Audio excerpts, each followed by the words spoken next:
Coming up on this week's episode of the EV Resource Podcast, No Cars. It's an entire episode devoted to EV bikes, trucks, and airplanes.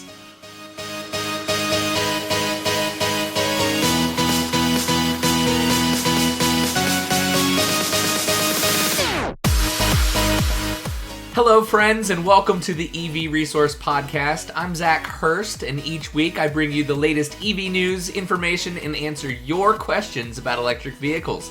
Thanks so much for being with me. We've got a jam-packed episode full of the latest news, but before we get to that, I do want to thank Titan Auto and Tire in Moseley, Virginia for their support for this podcast.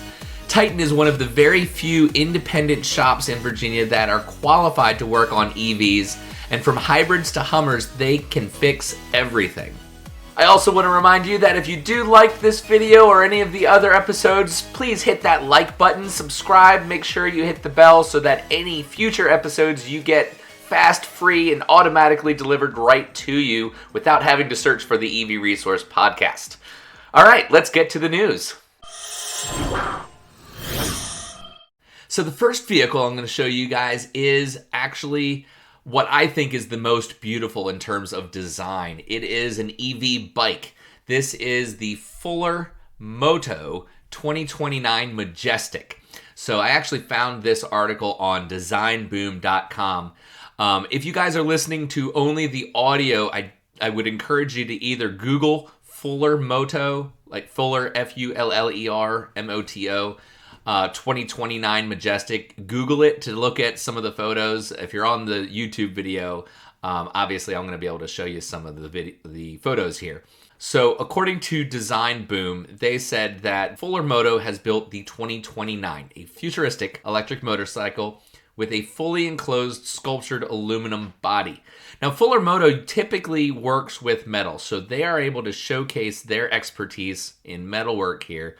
This bike has hub-centric steering, a center polycarbonate wheels, and 3D printed titanium parts.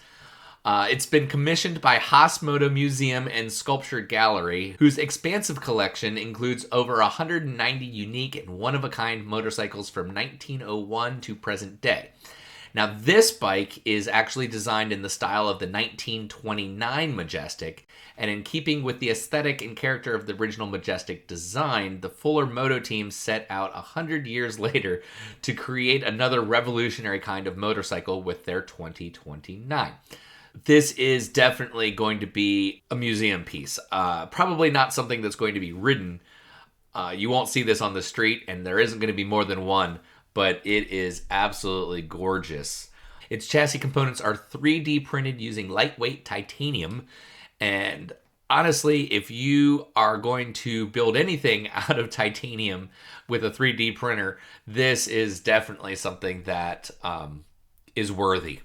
What they are doing is taking a Zero motorcycle, the FXS, which has a range of 100 miles and 78 foot-pounds of torque, as a foundation, basically stripping that, taking it completely apart, flipping everything upside down, and modifying the battery pack so that it will fit within the body design of what they're working with here. So if you were to go drive this, it definitely is something that it will move. I can only imagine that it would be lighter than the Zero motorcycle in its original form, but I wouldn't want to drive this or drive it the way a motorcycle should be driven, just because it is absolutely gorgeous. And if anything did happen to it, you aren't making another one. I mean, this is one of a kind. So in a way, I'm kind of glad that it's going to be in a museum because it's a work of art and it should be treated as such. One bike that you will be able to buy very soon, and you can put a deposit on now, is the Finnish Verge TS electric motorcycle. Now, this is something, according to Electrek, that they have been following since 2018, when it was just a single rough prototype of, at that point, a wild new electric motorcycle. Well, now the Finnish company is showing off their TS motorcycle in its final form ahead of anticipated production. You can put a deposit down. They're asking for €2,000, which is a little bit less than, I guess, would convert to 2,500 ballpark US dollars. And honestly, I would say this is probably one of the most eye-catching motorcycles that I've ever seen. It looks like it could fit in the set of Tron, basically because your eyes get drawn directly to not only the angular styling, it's very futuristic, but it has a hubless rear wheel. The motor is actually hidden in the rim of the rear wheel. And it is not a small motor at all. It's 80 kilowatts. So that's nearly as much as what I have in the Spark EV. And so it's 107 horsepower, 735 pound-feet of torque. That is getting up there in the range of the Model S performance and more torque than many, many supercars. So it'll help this bike get 0 to 60 in sub 4 seconds, which is plenty quick on a motorcycle. And you're going to give up some of the top end here. The top speed is limited to 112 miles an hour. Chances are that is not because the bike doesn't have the power to go faster, but most likely because it doesn't have any transmission, that they don't want the electric motor spinning that fast. The bike looks very, very aggressive. So yes, you've got the power, but you also have the styling to match. It gives off a naked roadster feel. Optional forward mounted plugs means that you could get your cruiser game on as well if you wanted to. Personally, I would probably want to put a small windshield on there to help with any kind of wind buffeting against your chest and head. Having ridden motorcycles before, that's something that makes longer trips a lot easier. Speaking of longer trips, the range of the bike, they say, should be about 180 miles in the city with a highway range of about 120 miles, but it will feature DC fast charging. There's no mention of whether that's going to be CCS or CHAdeMO. However, being a European company, I can only imagine that they are putting a CCS Type 2 plug on this. That kind of range actually puts it in line with like the Harley-Davidson LimeWire or Energetica's entire lineup, the Zero motorcycles. So like I said, you can pre-order this right now. All you would do is go to vergemotorcycles.com. And honestly, if you want to just check this bike out, take a look at some more of the photos, it is definitely a bike for the modern age for sure. So the last EV bike story I'm going to bring you this week actually comes from electric. It is the Dell Fasttop Cop electric bicycle. This is actually an enduro-style electric bicycle that might be better described as an electric motorcycle with pedals. It can reach speeds of up to 50 miles an hour thanks to a 5 kilowatt rear hub motor, and there's 3.5 kilowatt hours of battery enclosed into its frame that provides a range of up to 174 miles at city speeds, which that is almost as much battery capacity as the entry-level Zero FXS electric motorcycle, yet somehow crammed into a bicycle frame.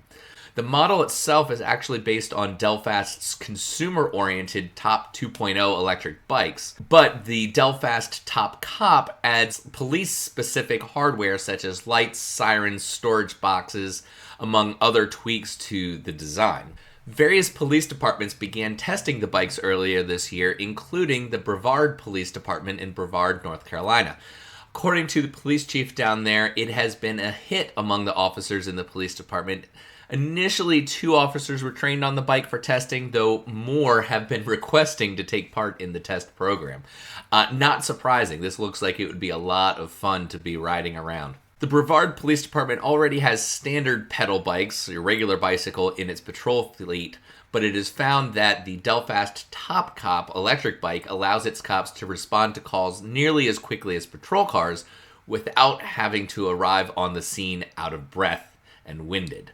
The Brevard Police Department is also planning on using the Dell Fasttop Cop e-bike for traffic law enforcement, with officers on high-speed e-bikes chasing down speeders after they've been targeted by stationary officers with LiDAR speed guns. Electric says that this is a great use for this kind of e-bike, and I would agree. Most 50-mile-an-hour electric bicycles are marketed for off-road use only, or otherwise recommend riders to avoid public roads due to legal quagmire of such bikes.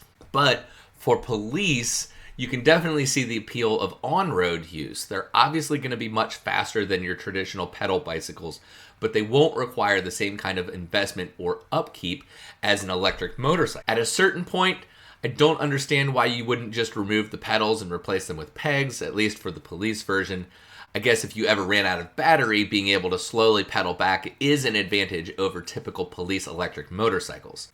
So what do you guys think? Let me know in the comments below. Do you think police departments should incorporate more electrified transportation methods that are slightly outside the box like this? I look forward to reading your comments. Next, I couldn't possibly start talking about EV trucks without beginning with Rivian. Take a look at this video of it doing a tank turn in the dirt. Quad motor, all-wheel drive, gives this the ability to turn in place on a dime.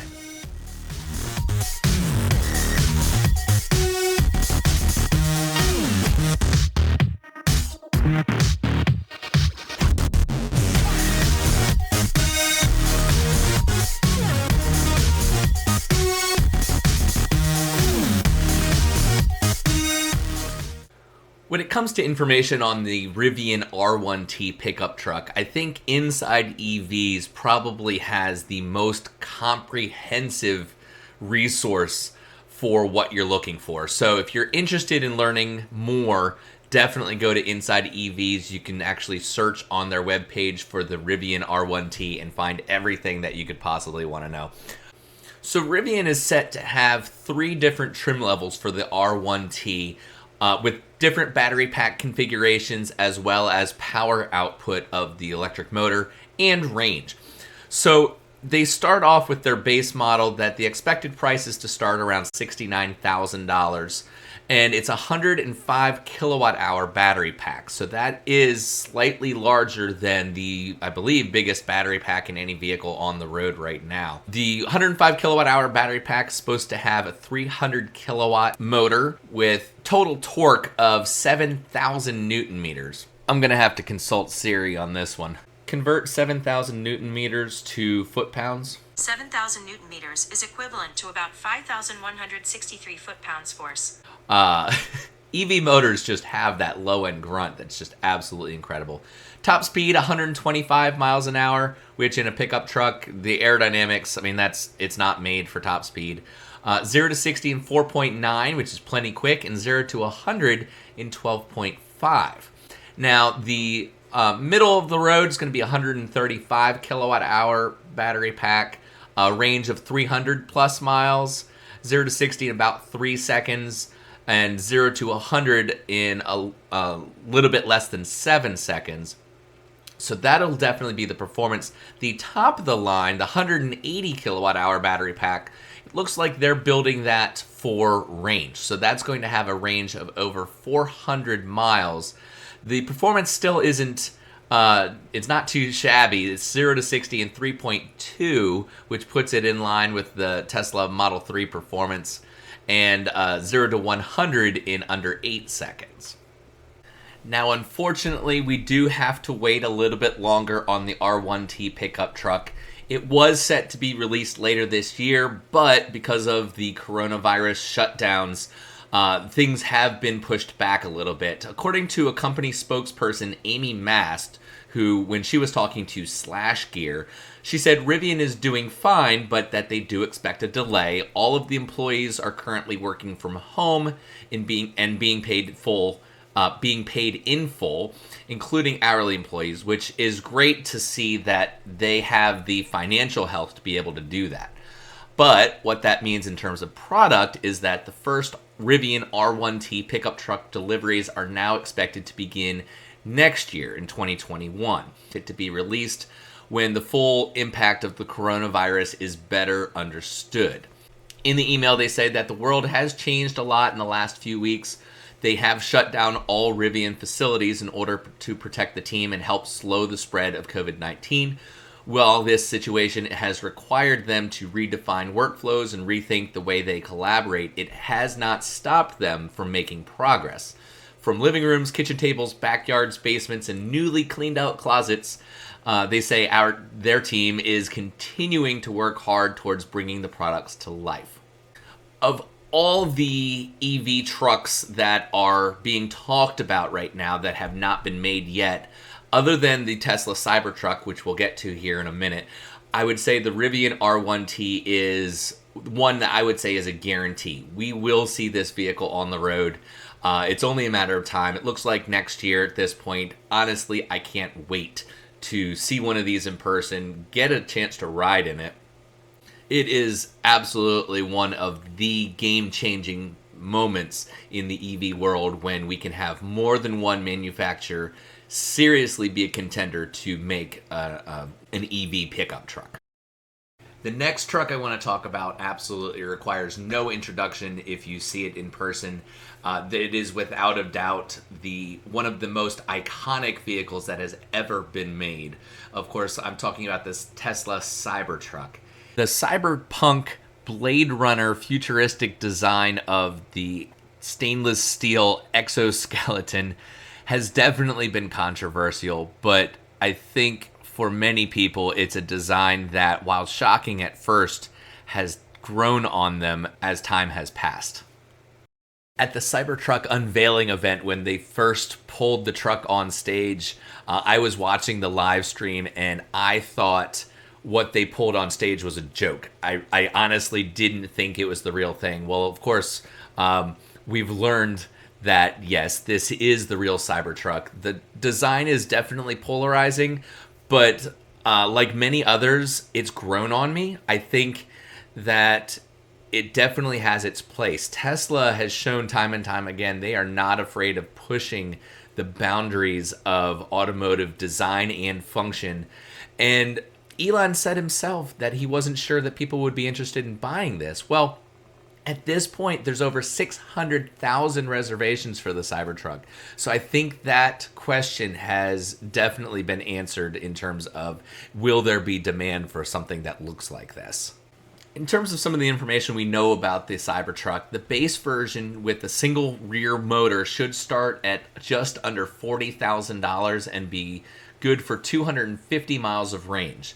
Like all pickup trucks, it'll have a tow capacity. The base model has a tow rating of 7,500 pounds and a 0 to 60 of 6.5 seconds. That is sports car territory. The dual motor all-wheel drive $49,000 version should be able to tow 10,000 pounds and reach 0 to 60 in 4.5 seconds with a 300-mile range.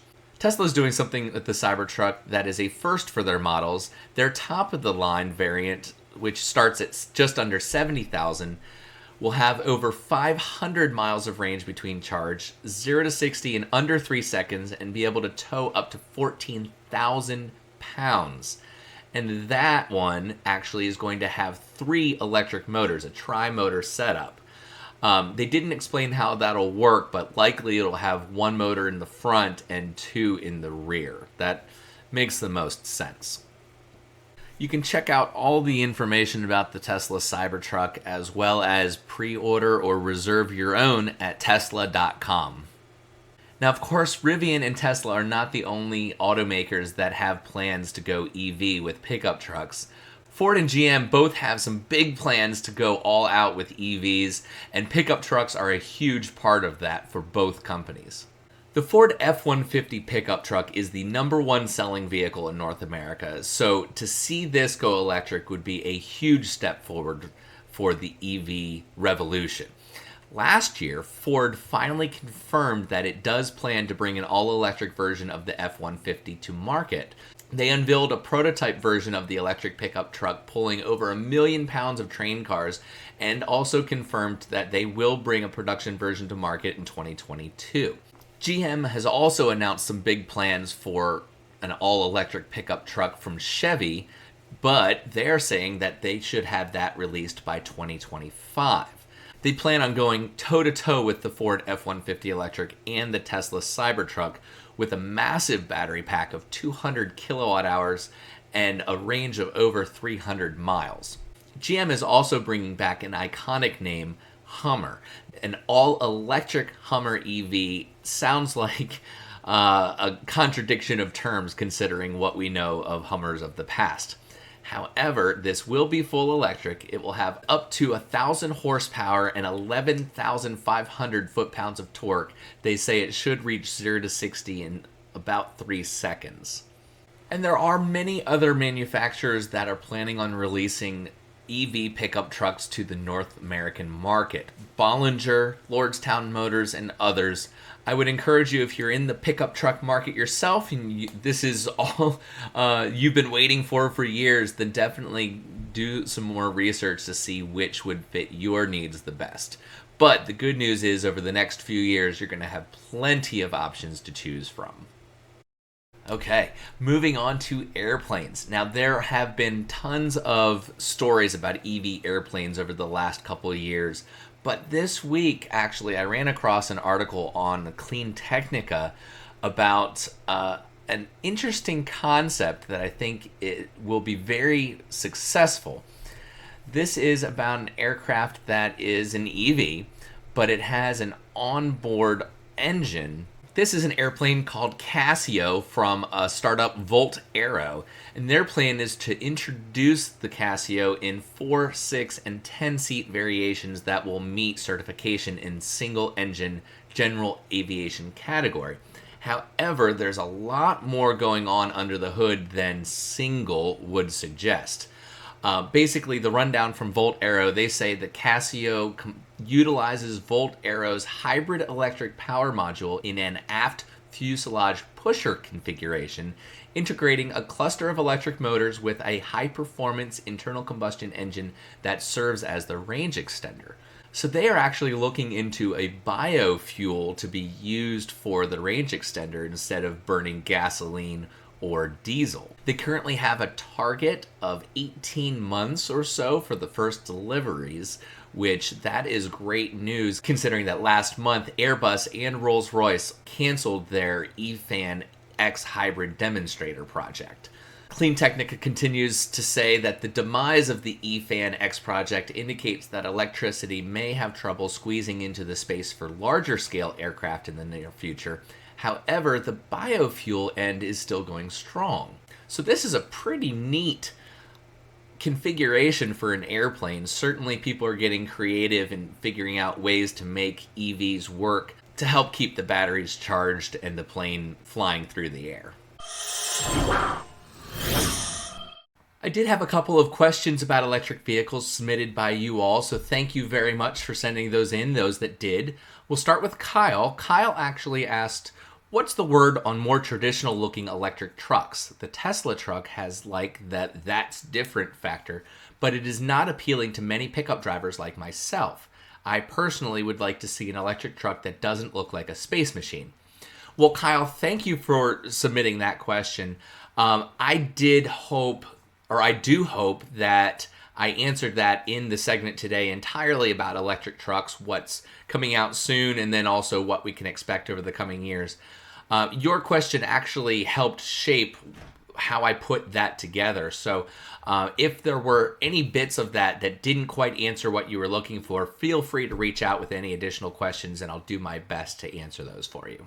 Rajiv Narayan actually submitted 6 different EV questions, and naturally I don't have time to answer all of those. But Rajiv, I want you to know that I am going to write these down and address them in future podcast episodes. So I'm not going to forget about that, but I am going to set them off to the side just a little bit because your questions are a lot more advanced and require much more of an in-depth answer than I actually have time to address today. So I hope you're not disappointed with that, but I will get to those, I promise. Rachel wants to hear about the new 7-passenger EVs that are coming out soon.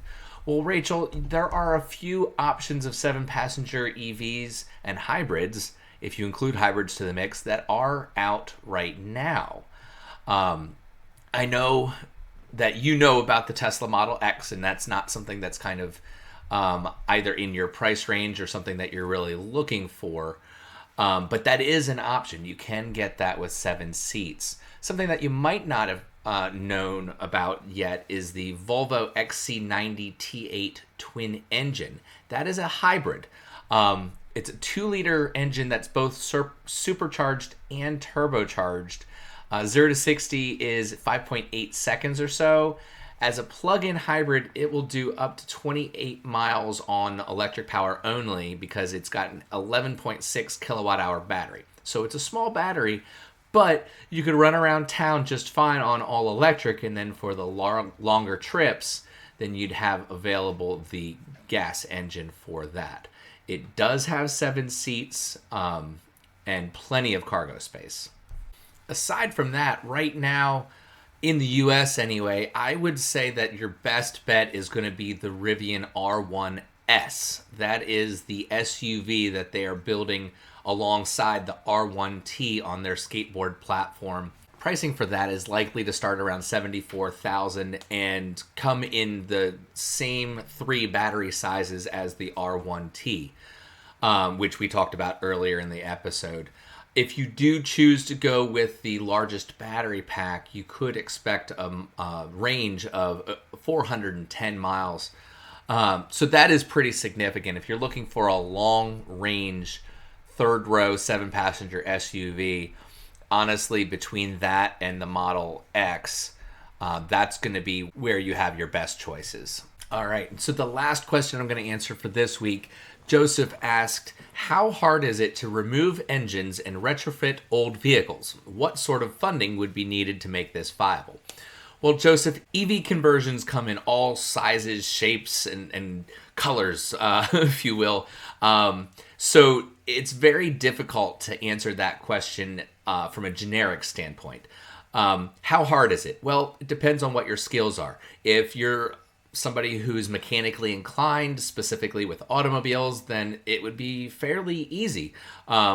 Welding would definitely be a skill that would be a plus in case you have to weld some brackets or some mounts for the EV motors. But it really comes down to what result you want to get from the project. Do you want a car with a 50-mile range or a 100-mile range just for around town city speeds? Do you want a performance EV? Do you want to go with a motor that's going to give you regenerative braking power or an extra large battery pack? So many different questions that go into that. However, generally the biggest cost in any EV conversion project is going to be with your batteries. So it really depends on what vehicle you're looking to convert and how big the battery pack is so that you can get the performance and the range that you're looking for. Is it possible to convert an EV for less than $20,000? Absolutely. Do you want an all-wheel drive dual motor 100 kilowatt hour battery pack for less than $20,000? Then it's not going to happen. That's a project that with the right motors will probably push towards $40,000 once you calculate labor costs as well. Well, that's all for this week. If you have any EV questions that you'd like answers to or any other feedback, feel free to email me at hello@ev-resource.com. You can always leave a comment on the YouTube channel, and if you want to listen to any of the previous shows, you can find them on the webpage under the podcast section or on any of the major podcast platforms. Any reviews that you might be able to give on Apple Podcasts would be greatly appreciated, and I invite you to come say hi on social media. Facebook is where I interact with people on the majority of the time. That's where a lot of these questions come from. But I'm on Instagram and Twitter as well. Feel free to come by and say hello. Thank you very much for being with me, and I'll catch you next week.